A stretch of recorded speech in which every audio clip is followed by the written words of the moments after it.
positive sur les marchés. On parlera de l'échéance des contrats futurs ce soir à 17h dans Smart Bourse. Mais comme chaque vendredi à la mi-journée, on réserve un peu de place pour parler de vos finances personnelles. Et c'est Thomas Perret qui est avec nous en visioconférence depuis Lyon, fondateur de la FinTech Mon Petit Placement. Bonjour et bienvenue Thomas. Merci beaucoup de nous rejoindre.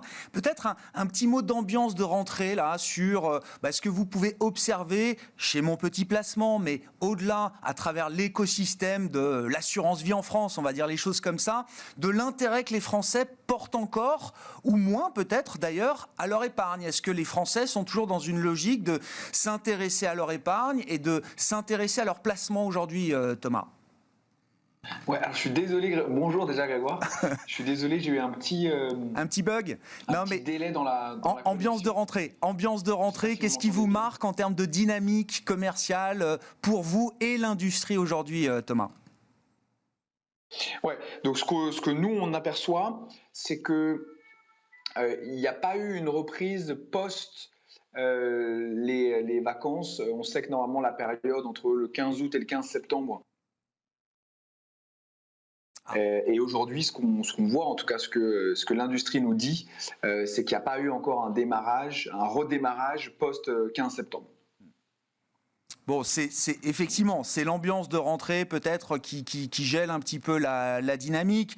Du côté de Mon Petit Placement spécifique, Thomas, je ne sais pas si vous m'entendez encore, quels sont les derniers développements ? Vous êtes forcément, j'imagine, encore dans une phase d'accélération, de momentum très positif en termes de dynamique client, par exemple.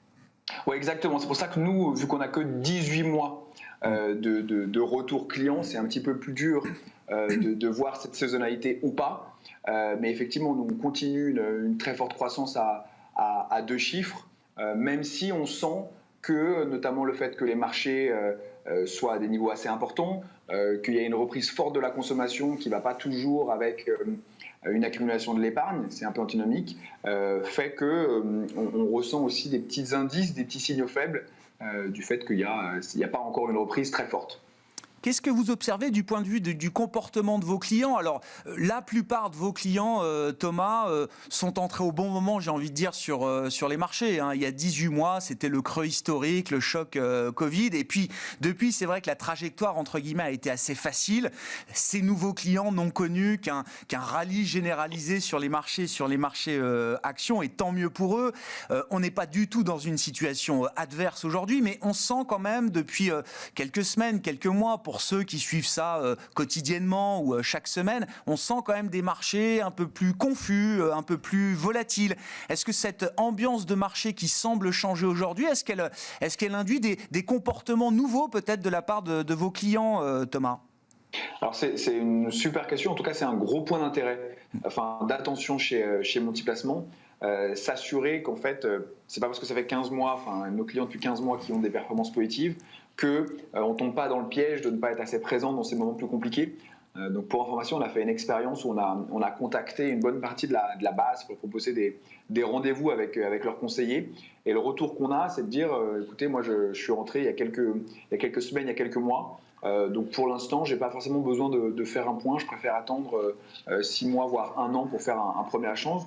Donc ce qui est intéressant, c'est que malgré le fait qu'on touche une cible qui est assez peu initiée, pour rappel, il y a 60% de nos clients qui n'avaient jamais investi auparavant, ils sont quand même avertis sur le fait que lorsqu'on rentre sur le marché financier, on ne peut pas regarder ce qui se passe tous les jours, chaque semaine, sinon on fera des erreurs. Non, mais c'est hyper intéressant. Ça veut dire que vos clients sont venus pour de bonnes raisons, en sachant effectivement quels sont les horizons de temps sur lesquels il faut se caler quand on va investir comme ça sur les marchés boursiers. C'est pas les premiers soubresauts là qui font paniquer tout le monde, pas du tout. En tout cas, pas à date. Ouais. Ça veut peut-être dire que les messages qu'on rabâche dans le parcours rentrent dans l'esprit des investisseurs, mais je pense qu'il faut continuer à être vigilant. Qu'est-ce qui fonctionne chez vous en termes de produits aujourd'hui, Thomas ? Où vont les intérêts justement de vos clients épargnants, sachant que vous avez 2 grandes gammes de produits, des portefeuilles assez traditionnels avec les niveaux de risque habituels qu'on peut trouver chez les gestionnaires et les distributeurs, et puis des portefeuilles plus thématiques. Dans ces 2 grandes gammes, qu'est-ce qui fonctionne aujourd'hui, Thomas ? Alors Alors dans la gamme plutôt classique, donc on a 4 portefeuilles. Nous, c'est les 2 portefeuilles les plus risqués qui captent une grande partie du flux. Ils captent 80% du flux qui va sur ces portefeuilles. Parmi nos 7 portefeuilles thématiques, il y en a 3 qui captent une grande partie du flux. C'est bien sûr climat, santé et un portefeuille qu'on a lancé en février qui est notre portefeuille Relance, qui a détrôné notre portefeuille tech, notamment, je pense, dû à la rotation sectorielle et aux performantes un peu plus en dents de scie du secteur de la tech. Et donc voilà, donc il y a un portefeuille Relance qui aujourd'hui attire beaucoup de nos investisseurs. Sur à peu près un peu plus de 7000 clients, on a 750 de nos investisseurs qui ont le portefeuille Relance dans leur investissement. Il faut rappeler, Thomas, le portefeuille Relance, c'est un label d'État. Enfin, le label Relance, c'est un label d'État, alors qui permet de participer peut-être plus activement au financement de l'économie réelle. Est-ce que vous pouvez nous rappeler juste les grands critères qui font qu'un fonds, justement, peut obtenir ce label Relance? Et est-ce que c'est ça que viennent chercher, justement, vos clients, Thomas? Alors, donc effectivement, il y a 200 fonds en France aujourd'hui qui sont labellisés Relance. La contrainte, il y a 2 contraintes principales. La première, c'est que 60% de l'argent du fonds doit être investi dans des PME ou ETI françaises. Et la deuxième contrainte qui est très intéressante, c'est que pour avoir ce label, les fonds doivent participer au moins à 5 introductions en bourse ou 5 augmentations de capital par an, ce qui force les gérants à réellement injecter l'argent dans des entreprises de manière assez directe. Donc voilà pour ce qui est du fonctionnement du label. Je pense que ce qui attire, c'est plusieurs choses. Bon, la première, bien sûr, les performances, parce qu'ils ont profité notamment des plans de relance, mais également parce qu'en investissement via ces différents fonds et ces différents portefeuilles, on a l'impression de participer au boost nécessaire pour les entreprises en termes d'emploi, de rebond.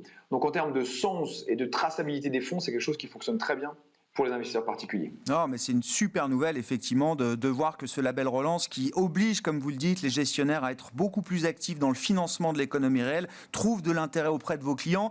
Moi, je suis aussi rassuré, d'une certaine manière, Thomas, de voir que la thématique climat reste number one chez vous. Alors, dans une année qui est d'ailleurs pas forcément très favorable aux stratégies climat, puisqu'on voit quand même le retour du fossile, des énergies, pétrole et gaz, à travers la crise énergétique qu'on connaît. Mais voilà, on en parlait avec l'invité d'avant. On est à 2-3 semaines maintenant de la COP26. Oui, ça reste un thème fondamental, structurel, structurant pour les clients que vous adressez aujourd'hui. Ça reste central à tel point que nous, on se pose la question de découper ce portefeuille en des sous-portefeuilles, ou en tout cas créer 3 portefeuilles distincts, parce que climat, ça devient tellement large, il y a tellement de fonds qui ont cette question qu'il y a différents métiers, différents domaines à l'intérieur de ce même portefeuille. Voilà, donc nous, on réfléchit actuellement à aller un peu plus loin et créer des sous-portefeuilles de cette thématique qui fonctionnent très bien. Donc ça peut être sur l'eau, sur les énergies renouvelables, sur le recyclage. Parce que on voit que c'est vraiment le best-seller des fonds thématiques. Sur les portefeuilles plus traditionnels, Thomas, alors là aussi, qu'est-ce qui fonctionne? Où vont les intérêts de vos clients? Et peut-être même vous, de votre côté, en tant qu'apporteur d'offres, est-ce que ces portefeuilles, vous les avez fait évoluer au gré justement des dynamiques de marché? Vous avez parlé de rotation sectorielle. Est-ce que c'est un facteur que vous avez intégré justement dans vos portefeuilles plus traditionnels? Alors oui, exactement. Nous, juste pour info, on revoit nos portefeuilles chaque trimestre avec des comités d'investissement. Donc on essaie de laisser un petit peu le temps quand même au gérant de faire son métier tout en étant plutôt actif. Et après l'année 2020 qui s'est plutôt bien passée, donc début 2021, on a intégré dans chacun de nos 4 portefeuilles dynamiques des fonds value. Donc il y a un fonds value dans chacun de nos portefeuilles, c'est-à-dire qu'il y a entre 20 et 30% de chacun de nos portefeuilles qui a la composante value. Et comme on a pu le voir, ça a été très, très intéressant en termes de performance, parce que justement, ils ont profité de cette rotation sectorielle. Donc on a même des utilisateurs qui nous demandent pourquoi on n'est pas un peu plus surpondéré sur la value versus la croissance.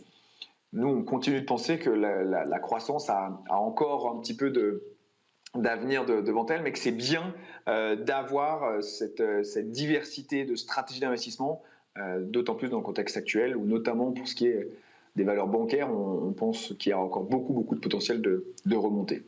Merci beaucoup Thomas, merci de nous avoir apporté votre éclairage sur cette ambiance de rentrée, on va dire, dans le monde de l'épargne et des finances personnelles. Thomas Perret qui était avec nous en visioconférence depuis Lyon, le fondateur et associé de Mon Petit Placement, avec nous dans Smart Bourse à la mi-journée. Voilà pour cette édition, les marchés sont positifs, jour d'échéance, on sera ensemble à 17h avec les sorciers de Smart Bourse pour dresser le bilan de cette échéance et de l'expiration du contrat futur CAC sur octobre, à suivre à 16h tout à l'heure. Pour l'instant, le CAC évolue au-delà des 6700 points avec des débuts de cotation positifs. Ouf pour OVH, le leader français et européen du cloud qui voit ses promesses cotées aujourd'hui sur Euronext bondir de plus de 5% pour son entrée en bourse. On se retrouve ce soir donc à 17h en direct sur Bismart.